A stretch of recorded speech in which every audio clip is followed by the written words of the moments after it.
there's no such thing as writer's block. He said what that is performance anxiety that you've imposed on yourself because your expectations are too high. And he's like, just lower your standards. Lower your standards till you get started. In terms of patterns, we were talking about some of the things I've spotted. Meditation or journaling are performed by close to 100% of the people that I interview. What can I learn from the people I hate the most? Now this does two things. It forces you to separate your morality from your search for effectiveness. Right. It also helps you to develop some degree of empathy. And those two are very powerful.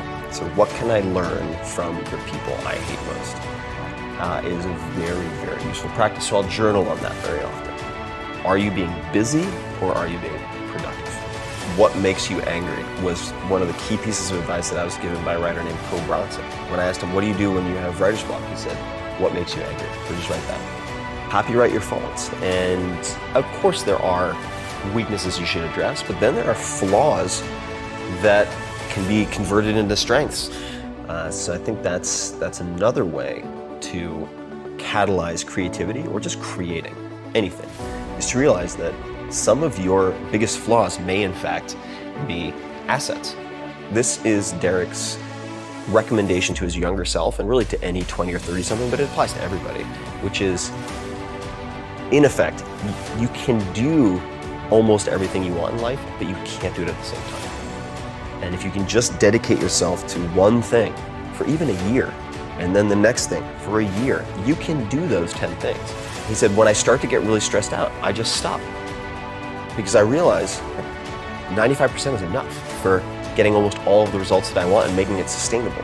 The impact that I want to have on the world right now would be creating a benevolent army of super learners who test the impossibles. Are you hunting antelope or are you hunting field mice? And the story he would tell is that of a lion in the Serengeti. He's like, if you're always chasing field mice as a lion, you'll get a snack, you might even survive, but you might end up starving because you're getting these little Scooby snacks, and that's not his words, mine, that make you feel good and give you the illusion of accomplishing something real. And for me, that's translated into, are you being busy or are you being productive? Yes. So copyright your faults. This is from Dan Carlin. But copywriting your faults. Dan was a radio guy before he was a podcast guy. And he was constantly getting criticized because he would go into the red. He would shout and he was really loud and he'd go up and he'd peak and drive all the audio people crazy. And then he'd get really low and whisper and they're just like, dude, come on, you're killing me here. Making my job really hard. And his supervisors at the time, they're like, look, kid, like, what people want is this like deep, dignified baritone voice for the radio. I don't have a voice for radio, so I can't do it. Later on, he had such a distinctive voice that people started complimenting him. And he's like, okay. So now this so-called weakness that he was unable to fix, so he didn't fix it. Not only that, but he avoided fixing it by having the intro guys. The guys would be like, please welcome, or please enjoy, blah, blah, blah, Dan Carlin. And he'd say, he shouts, he whispers, or something like that. He had the intro guy do a caveat so that he didn't have to change his personal style, which later then became this huge asset. And his term is copyright your faults. He's like, now if someone imitates me, he's like, that's my jam. He's like, that's my shtick. And so that could be a question you ask, right? How might some of my biggest weaknesses be strengths or assets? I think that's a very useful question to journal on, and which I tend to do just about every morning, is freehand journaling in what are called morning pages.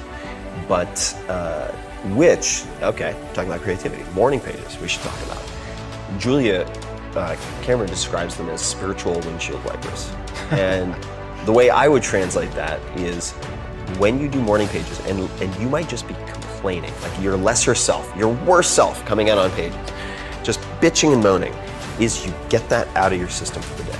So you don't have it ricocheting around your head like a stray bullet for the rest of your waking hours, interrupting everything else. You just trap it, you freeze it on paper. And that practice has been tremendously liberating.